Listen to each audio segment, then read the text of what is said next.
فيلمنا بيبدأ سنة 1713 في قبيلة عايشة في وسط الجبال. طبعا بتكون الحياة في القبيلة دي حياة بدائية جدا، وبيكون البشر كلهم عايشين بأسلوب حياة العصور البدائية القديمة. طبعا الناس رجعت للحياة القديمة دي بسبب إن في وحش مفترس نزل من الفضاء على كوكب الأرض، دمر أغلب الحضارات الموجودة. بنشوف بنت اسمها نارو عايشة في قبيلة مع أهلها، وبتكون شاطرة جدا في تحضير الأدوية والأعشاب. نارو مش بتكون راضية عن أسلوب حياتها، وبتحاول إن هي تتدرب على مهارات القتال علشان تثبت لأهلها إن هي محاربة. نارو وهي بتتدرب بتلاقي في حيوان قريب منها، فبتحاول انها تصطاده بالسهام اللي معاها. بيساعدها كلبها انه يجذب انتباه الحيوان، لكن الكلب بيتعلق في مصيده من ديله وبيهرب الحيوان منهم. فبتروح نارو بسرعه تنقذ الكلب وبترجع بيه على القبيله. وهي راجعه في طريقها للقبيله بتلاحظ ان في طائر في السماء اسمه طائر الرعد، ودي بتكون اشاره ان هي تبدا مهمتها علشان تثبت ان هي محاربه. المهمه دي بتكون اسمها قطمايا. طبعا قبيله نارو هي اللي اطلقت الاسم ده، فبتروح نارو بسرعه لاخوها علشان تحكي له ان هي شافت طائر الرعد، وبكده هي جاهزه لخوض المهمه، لان اخوها خاض المهمه دي قبل كده وهو صغير. فبيحذرها ان هي تتسرع علشان هي لسه صغيره ومحتاجه تتعلم اكتر علشان تنجح في مهمتها. وبيقول لها ان هي علشان تقوم بالمهمه دي لازم تصطاد وحش مفترس، ويكون الوحش ده عايز يقضي عليها. طبعا هي مش بتهتم بكلامه وبتسيبه وتمشي وبترجع للقبيله. وبنشوف وهي بتساعد امها في تحضير الادويه، وهناك بيوصل خبر للقبيله ان في اسد هربان من شخص بالقبيله اسمه هوبي. طبعا ده هيخلي محاربين القبيله يطلعوا في رحله استكشافيه علشان يدوروا على الاسد. فبتجمع امهر المحاربين في القبيله، وبيكون من ضمنهم تابي اخو نارو، لانه من امهر المحاربين في القبيله. وهم في طريقهم علشان يدوروا على الاسد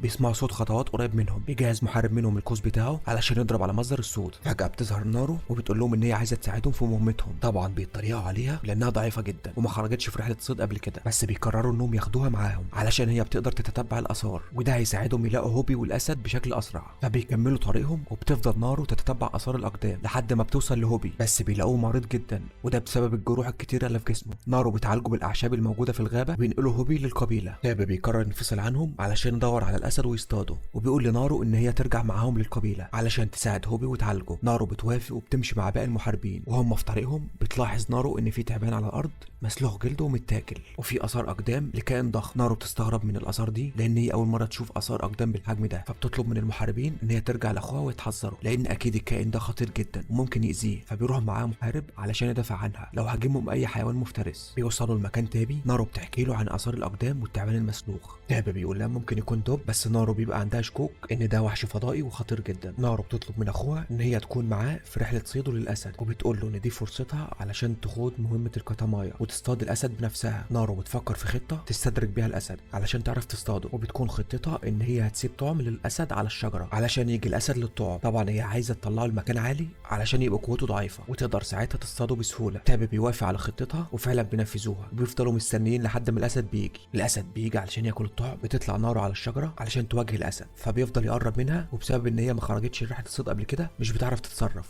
وبتفضل ترجع لورا. الوقت ده بتلاحظ نارو ان في ضوء احمر شبه البرق، فتفضل تبص عليه لحد ما بتقع من على الشجره وبتفقد الوعي. وبتصحى بتلاقي نفسها في الخيمه بتاعتها في القبيله، وبتعرف من امها ان تاب هو اللي جابها هنا بعد ما فقدت الوعي، وبعدين رجع تاني للغابه علشان يصطاد الاسد. وقت ما هي بتتكلم مع امها بيرجع تاب من الغابه، وبيكون معاه راس الاسد لانه نجح في انه يصطاده، وبتحتفل بيه القبيله وبتعينه زعيم المحاربين بسبب مهاراته في الصيد والقتال. نارو بتقرر انها تهرب وتسيب القبيله، وتبدا مهمتها في ان هي تلاقي الكائن الغريب اللي شافت اثار اقدامه في الغابه. نارو بتستنى الصبح يطلع وبتهرب من القبيله وهم نايمين، وبتروح لمكان في الغابه علشان تتدرب فيه وتستعد ان هي تصطاد الكائن الغريب ده. طبعا هي هتفضل اكتر من يوم في الغابه، فبتدور على مكان تنام فيه وبتصطاد ارنب علشان توفر اكل. وتاني يوم بتكمل مهمتها وبتفضل ماشيه في الغابه. فجاه بتشوف مجموعه كبيره من الحيوانات مسلوخ جلدها وكمان متاكل احشائها بنفس الطريقه اللي كان مسلوخ بيها التعبان. فبتتاكد هنا نارو ان الكائن ده خطير جدا. نارو بتشجع نفسها علشان تقدر تتغلب عليه، وبتكمل طريقها علشان تدور على الكائن ده. وهي في طريقها بتشوف نارو دب كبير بيلتهم فريسه، فبتستخبى منه وبتضرب عليه سهم علشان تصطاده، لكن السهم مش بيجي فيه، فبيهاجمها الدب.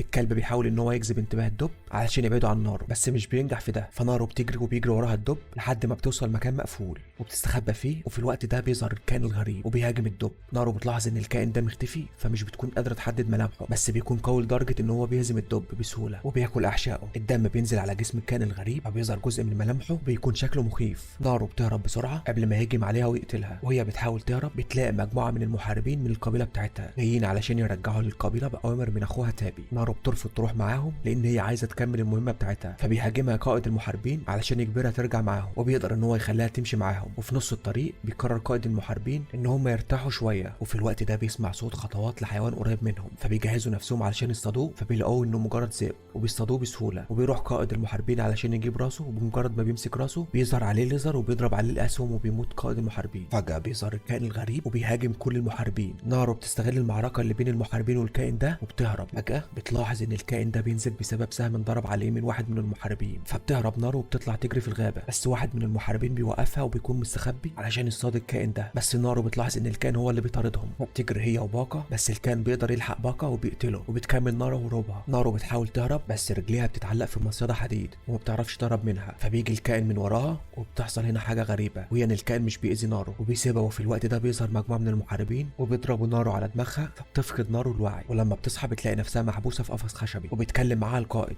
بس مش بتفهم اللغة اللي هو بيتكلم بيها، ومن حظها بيكون معاها مترجم، فبتكلم مع نارو علشان يعرف منها اي معلومات عن الكائن ده لانها اكيد شافته. نارو بترفض ان هي تتكلم معاه، فبيقول لها المترجم انهم خطفوا اخوها تابي، وبيجي القائد يخرج تابي من القفص اللي هو موجود فيه وبيجرحه علشان يجبر نارو ان هي تتكلم، بس هي بترفض تتكلم، فبيربطها القائد في الشجرة مع اخوها علشان يكونوا طعم للكائن ده. بيفضلوا مستنيين لحد ما بيجي الكائن ده ويقرب منهم علشان يصطادوه، وفي الوقت ده بتتكلم نارو مع اخوها وبتكلموا عن الكائن الغريب ده، وبتقول له ان هي اختارت الكائن ده علشان تصطاده وتقدر تنهي مهمة القطماية، وبتقول له ان الكائن ده قرب منها في مرة بس ما عملش اي حاجة ليها لانه مش بيأذي غير الاشخاص او الحيوانات اللي بتشكل تهديد ليه. المحاربين مستنيين الكائن يقرب علشان يصطادوه، بيبص واحد منهم على المحاربين اللي وراه فبيلاقيهم كلهم مقتولين، بيكون الكائن هو اللي قتلهم، فبيهرب المحاربين منه، بس الكائن بيهجم عليهم وبيقدر ان يقضي عليهم كلهم بسهولة لان بيكون معاه اسلحة متطورة. نارو بتستغل الوقت في ان هي تفك الحبل اللي مربوطة بيه، وبتستخدم المصيدة الحديد علشان تقطع بيها الحبل، وبتهرب هي وتابي. بتقرب المصيدة منها وبتقطع الحبل، تابي بيروح علشان يجيب حصان يهرب بيه هو ونارو، فبتروح نارو تحرر الكلب بتاعها، بس بتلاقي في طريقها المحاربين فبتقتلهم نارو وبتحرر الكلب بتاعها. وقبل ما ترجع لتابي مرة تانية بيعترض طريقها محارب وبيهددها ان هو هيقتلها بالمسدس لو ما عالجتش الجرح اللي في رجله. نارو بتوافق ان هي تعالجه مقابل ان هي تاخد منه المسدس ويعلمها تضرب بيه، فبيوافق المحارب، بيقول لها ازاي تستخدم المسدس وبيعرفها كمية البارود المناسبة اللي يحتاجها المسدس علشان تضرب بيه. فجأة بيظهر من وراهم الكائن. نارو بتنجح ان هي تهرب منه وتستخبى ورا الشجرة، فبتلاحظ نارو ان الكائن مش بيشوفها لان هي معلقة في رقبتها كيس موجود فيه زهرة اسمها الزهرة البرتقالية، والزهرة دي هي السبب في ان الكائن ده مش بيشوفها. في الوقت ده بيظهر تابي وبيهاجم الكائن، فبيقدر انه يضربه ويجرحه. نارو بتستغل الوقت ده في انها تملي بارود المسدس علشان تضرب بيه الكائن. بتحاول تضرب على الكائن بس بتفشل لان كمية البارود مش مناسبة، فبيحاول تابي انه يجذب انتباه الكائن علشان ما يهاجمش اخته، بس للاسف بيقتله. بتهرب نارو في الوقت ده لان هي ما قدرتش تقضي عليه، وبتروح لقمة الجبل عشان تستخبى من الكائن. هناك بتلاحظ ان قائد المحاربين موجود في نفس المكان، فبتضربه على دماغه وبيفقد الوعي، وبتاخده معاها علشان تعذبه وتقتله لانه عذب اخوها لما كان خاطفه. بتاكل الزهرة البرتقالية علشان تخفي نفسها عن الكائن، وبتخلي القائد طعم للكائن. وفي الوقت ده بيجي الكائن وبيهجم على قائد مجموعة المحاربين. نارو بتستغل انشغال الكائن وبتضربه بالمسدس في دماغه، وبتنجح المرة دي ان هي تحط كمية البارود المناسبة، فبيقع القناع اللي لابسه الكائن